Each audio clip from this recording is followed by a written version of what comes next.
This is Guvna B, award-winning, 2 MOBO awards, 2 Urban Music Awards. You've released 10 albums, so I've done a lot of research, which is amazing. And recently, of course, you've got Unspoken, which is this incredible book. And I have to say, I'm not a good book reader because I don't have a lot of patience, to be honest. But you know what? I downloaded it and I listened to it, the audio version. And I have to say, I just listened to it and I listened to it and I listened to it. And I turned it off when it was just too late. And then I listened to the last 2 chapters.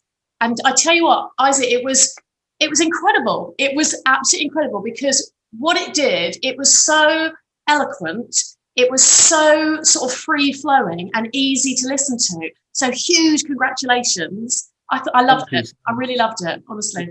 Those are really kind words. I'm not the strongest reader either. And so, the fact that you're saying it flowed quite well means a lot to me because I almost feel like it was a bit conversational and maybe a bit unprofessional in terms of how your experienced authors might look at it. But yeah, I'm happy you enjoyed it. Well, do you know what? I don't think unprofessional comes anywhere near it. I think it was on point, and I think the conversation was the key. That's the whole point, because I think it sounded like, well, obviously I was listening to it. And again, the joy of that is that I've got your rapping as well, which was brilliant. Because again, you've like opened the doors to rap for me, which is amazing.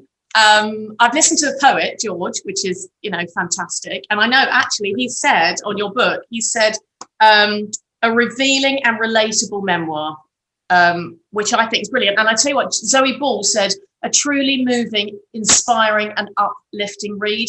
And I think uplifting was like the main thing for me.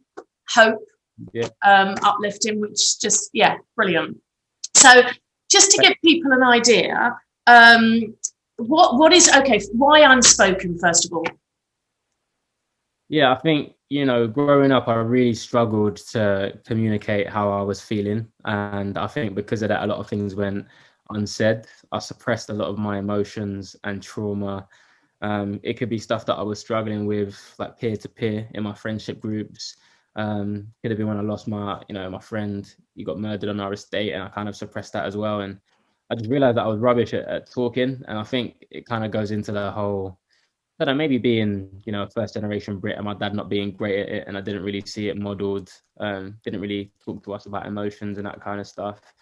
And also on my council estate, the culture was very kind of dog eat dog, and you don't want to like talk too much or be too vulnerable because you didn't want to become a victim. And so I just coasted through life like that. And when my dad died, I was 27 years old, and I tried to internalize all the trauma like I have done for my whole life, but it resulted in me kind of breaking down a few months later on this random beach while I was on a tour somewhere, and it was just in floods of tears, and it was kind of uncontrollable. And I realized I wasn't just crying for my dad, but it was probably from all the stuff in my whole life that I had suppressed. It all just came out at one time. And so Unspoken was just challenging myself to be a bit brave and vulnerable and talk about all these things that I'd never vocalized before. Yeah. And so your dad died quite suddenly, didn't he? Yeah, so he had cancer, but he didn't know that he had it. So by the time it got really bad and he went to hospital, he was dead a few days later. And yeah, that kind of sums him up as well with the whole communication thing, because he was probably feeling ill or a bit lethargic in the lead up to that, but he probably just thought, probably working too hard. I'll just have a rest. Well, maybe, yeah. Won't bother going to the doctors and that kind of stuff. And yeah, so it's really sudden, unexpected. And that causes trauma, obviously. But and then you've got your mum to look after as well, haven't you? So you had all those different emotions whirling around. And as you say, maybe if you hadn't really reached out for any help or support or understood your grief when you lost your friend, years before, then of course you've got that massive, really significant loss of your dad. So that comes. And then if that wasn't bad enough, within 18 months, you also lost 2 other friends. Yeah. So yeah, within 18 months after my dad passed, I lost one of my best mates from school. Her name's Daisy, and she was great. She passed away in her sleep due to complications with diabetes.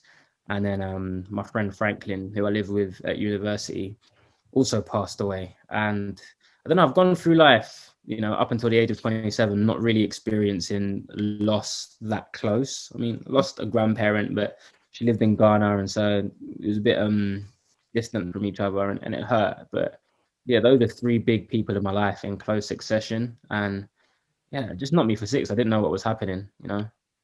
Yeah, and I've written a couple of things down. I took some notes because there were so many things that you said that really resonated with what we do at Good Grief, right? Which is basically, obviously, trying to get people to talk, trying to get people to open up with their conversations, to recognize those emotions that are really natural and normal, that you think you're going completely crazy.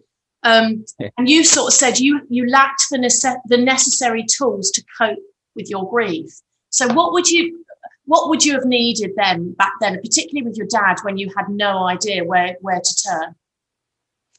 Yeah, that's a good question. Like, I realized that it wasn't that I didn't want to communicate, it was that I just didn't know how or where to start.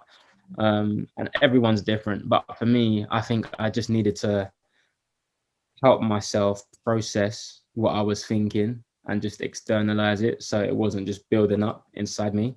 And so counseling, I didn't know this at the time, but that's what I needed, because in my circle of friends, I'm like Mr. Reliable. Everyone comes to me with their problems, and I'm just meant to always be the guy that's all right. And in my family, I'm the eldest child as well, so I end up looking after everyone. So they don't want to make everyone feel like I was super struggling because they would worry. But I knew that I needed to start off my communication journey, and so counselling was a massive part. And when I sat down with my counsellor, and well, my second counsellor, the first one I didn't really get on with that well.